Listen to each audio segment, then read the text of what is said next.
तो कैसे बना महाराष्ट्र भारत का पहला ऐसा राज्य जिसने $500 बिलियन की इकोनॉमी को पार किया?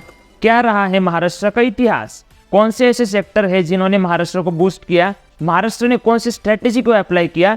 इस पर बात करेंगे। महाराष्ट्र की केस स्टडी आज हम करेंगे। चलिए वीडियो को शुरू करते हैं। तो वीडियो में आगे बढ़ने से पहले जिन्होंने वीडियो को लाइक नहीं किया फटाफट वीडियो को लाइक कीजिए और वीडियो पसंद आता है तो चैनल को सब्सक्राइब जरूर कीजिए, क्योंकि ऐसे बहुत सारे वीडियो आपको इस चैनल पर मिलते रहते हैं। तो नमस्कार, कैसे हैं आप? स्वागत है आप सभी का एक और बार आपके अपने चैनल डायमंड बॉक्स वीडियो पर, जहां पर फाइनेंस से लेकर बिजनेस तक, लाइफ कोचिंग से लेकर लीडरशिप तक हर एक टाइप का कंटेंट आपको दिया जाता है जो आप आपकी लाइफ में इंप्लीमेंट कर सकते हो। तो आ जाते हैं हमारे सबसे पहले पॉइंट पर, जो है महाराष्ट्र का इतिहास। कैसे रहा महाराष्ट्र का इतिहास साल 1950 से लेकर साल 1970 तक। सबसे पहले जब आज़ादी मिली थी तो बहुत सारे राज्य थे भारत में, बहुत सारे राज्यों का फोकस था अलग अलग चीज़ों पर, बट महाराष्ट्र का फोकस था इंडस्ट्रियलाइजेशन। ये काफी इंपॉर्टेंट है। महाराष्ट्र का फोकस था इंडस्ट्रियलाइजेशन पर, जहां पर महाराष्ट्र ने सबसे पहली शुगर फैक्ट्री दी एशिया को, और महाराष्ट्र ने इंडस्ट्रियलाइजेशन में खास करके फोकस किया शुगर इंडस्ट्री, टेक्सटाइल इंडस्ट्री और एग्रीकल्चर इंडस्ट्री में। तो इंडस्ट्रियलाइजेशन पे तो फोकस किया, बट उसके बाद 1970 से लेकर 1990 तक, यानी 1970 से लेकर 1990 तक महाराष्ट्र ने क्या किया? ये समय काफी इंपॉर्टेंट रहा है भारत के लिए और महाराष्ट्र के लिए। क्यों? क्योंकि इसी समय पर मुंबई जो है, महाराष्ट्र का मुंबई, वो पूरे भारत का फाइनेंशियल कैपिटल बना था। अपने भारत का जितना भी गोल्ड है वो सारा मुंबई में रिजर्व रहता है। रिजर्व बैंक ऑफ इंडिया सारा गोल्ड रखती है मुंबई में, और बहुत बड़े बड़े कंपनीज हो उनके हेडक्वार्टर्स है, जैसे BSE मुंबई में है, RBI मुंबई में है, और बहुत सारे जो प्राइवेट कंपनीज है उनके भी हेडक्वार्टर्स मुंबई में ही है। और इतना ही नहीं, जब मुंबई महाराष्ट्र और भारत का फाइनेंशियल कैपिटल, फाइनेंशियल हब बना था, उसी समय पर एक और पॉपुलर सिटी है पुणे। पुणे बना था पूरे भारत का एजुकेशनल एंड कल्चरल हब। यहाँ पर एजुकेशन काफी अच्छा होता है, इसीलिए आज भी पुणे को कहा जाता है ऑक्सफोर्ड ऑफ ईस्ट, यानी भारत का जो है वो एजुकेशनल कैपिटल है और कल्चरल कैपिटल है, यानी यहाँ पर कल्चर भी अच्छा खासा देखने मिलता है। और नागपुर जो तीसरा एक और सिटी है, उनका फोकस था एग्रीकल्चर पर। अब आ जाता है तीसरा काल, हिस्ट्री में का तीसरा काल, जो है साल 2000 से लेकर 2024, यानी फिलहाल तक। इस समय में अगर आप देखोगे तो महाराष्ट्र ने काफी रैपिडली ग्रोथ की और काफी बड़ी ग्रोथ अचीव की है सभी सेक्टर्स में, फिर चाहे वो सर्विस सेक्टर हो या फिर मैन्युफैक्चरिंग सेक्टर हो, सभी ने बूम किया। और महाराष्ट्र का जो अर्बनाइजेशन रेट है वो इतना ज्यादा बढ़ गया कि किसी और राज्य का तो आसपास भी नहीं। वैसे अगर भारत को तीसरी सबसे बड़ी अर्थव्यवस्था बनना है तो महाराष्ट्र का बहुत इंपॉर्टेंट कंट्रीब्यूशन रहेगा। भारत तीसरी अर्थव्यवस्था, इस टॉपिक पर पहली वीडियो अपने चैनल पर अवेलेबल है। ये वीडियो देखने के बाद आपकी स्क्रीन पर जो वीडियो है एक बार चैनल पे जाके जरूर देखिए। अब बात करते हैं की ड्राइवर्स ऑफ इकोनॉमिक ग्रोथ, यानी कौन से ऐसे सेक्टर है जिन्होंने महाराष्ट्र को यहाँ तक लाया। तो 3 सेक्टर है मुख्य। पहला सर्विस सेक्टर, दूसरा मैन्युफैक्चरिंग सेक्टर और तीसरा एग्रीकल्चर सेक्टर। सबसे पहले सर्विस सेक्टर पर बात करते हैं। अगर आप देखोगे तो सर्विस सेक्टर सबसे ज्यादा कंट्रीब्यूट करता है महाराष्ट्र की जीडीपी में, जो है लगभग 61.5% जीडीपी का कंट्रीब्यूशन। और इसमें मेजर सेगमेंट की बात करोगे तो फाइनेंशियल सर्विसेज है, IT सर्विसेज है, और रियल एस्टेट भी काफी मेजर रोल प्ले करता है। अब बात करते हैं दूसरा, यानी मैन्युफैक्चरिंग सेगमेंट। ये सेगमेंट महाराष्ट्र की टोटल जीडीपी का 16% कंट्रीब्यूट करता है, और इसमें मेजर सर्विसेज होती है automobile service, textile and pharma service. तो अब आ जाते हैं तीसरे सेक्टर पर, जो है एग्रीकल्चर। ये सेक्टर महाराष्ट्र की टोटल जीडीपी को 12% कंट्रीब्यूट करता है, और पूरे भारत की एक बैकबोन है जो रूरल पार्ट में ज्यादा तो प्रैक्टिस किया जाता है, रूरल सिटीज ऑफ महाराष्ट्र। यहाँ तक अगर वीडियो में बने हो तो फटाफट वीडियो को लाइक कीजिए। अब बात करेंगे कि महाराष्ट्र के लिए 3 सबसे बड़े सेगमेंट कौन से हैं। तो 3 सेगमेंट पर बात करेंगे। पहला सेगमेंट है IT, यानी इंफॉर्मेशन टेक्नोलॉजी। तो भारत में जितनी भी इंफॉर्मेशन टेक्नोलॉजी की एक्टिविटीज होती है, सारे में महाराष्ट्र का कंट्रीब्यूशन है 30%, और पुणे यहाँ पर बहुत बड़ा मेन प्लेयर है IT सेक्टर में। दूसरा मेजर सेक्टर है जो है ऑटोमोबाइल इंडस्ट्री।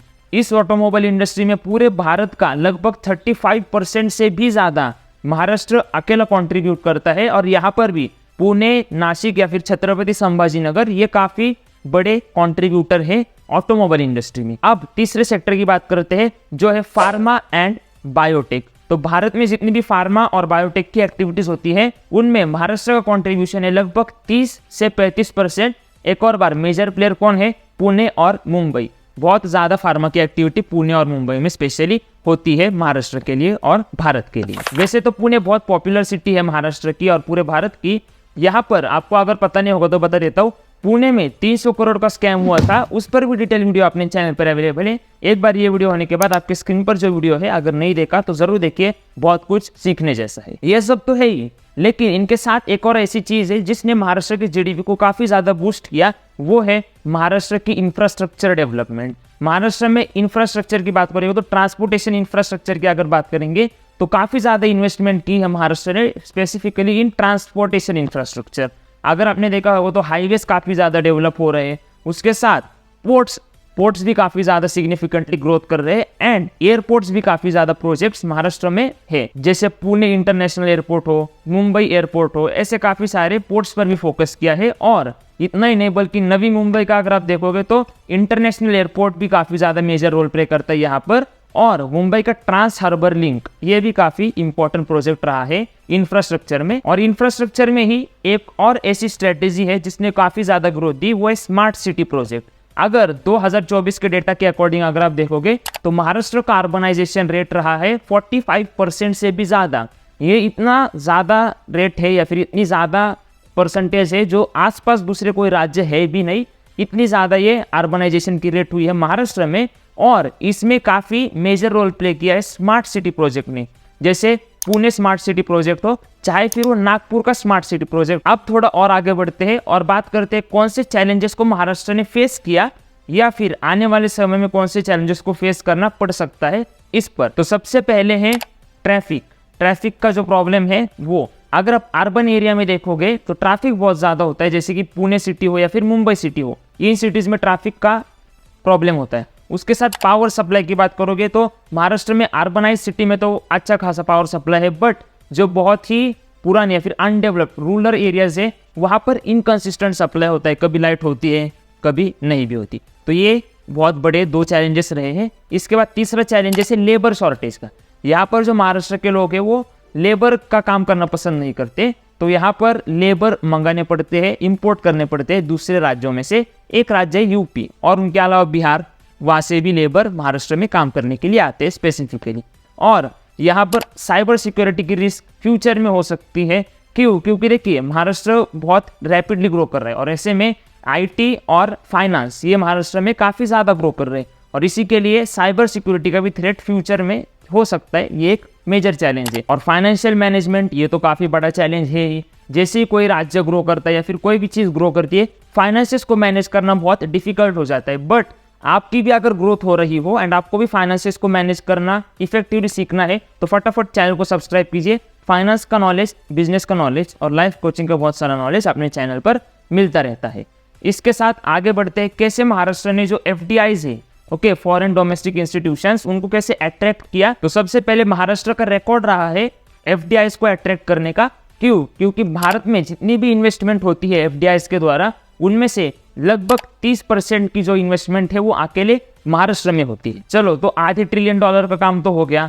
अब फोकस रहेगा $1 ट्रिलियन की इकोनॉमी बनाने का। तो अब उसके लिए कौन से चीज़ों पर स्पेसिफिक फोकस है महाराष्ट्र का, उस पर बात करेंगे। सबसे पहला, इंडस्ट्रियल एंड मैन्युफैक्चरिंग एक्सपेंशन, मतलब मैन्युफैक्चरिंग ज़्यादा से ज़्यादा होनी चाहिए इस राज्य में, महाराष्ट्र में। और इंफ्रास्ट्रक्चर की और डेवलपमेंट करनी ज़रूरी है ताकि जो ट्रैफिक के जो प्रॉब्लम्स है वो सॉल्व हो जाए। उसके साथ जो MSMEs है, okay, medium and small micro enterprises, उन पर भी फोकस करना है, उनकी डेवलपमेंट पर फोकस करना है।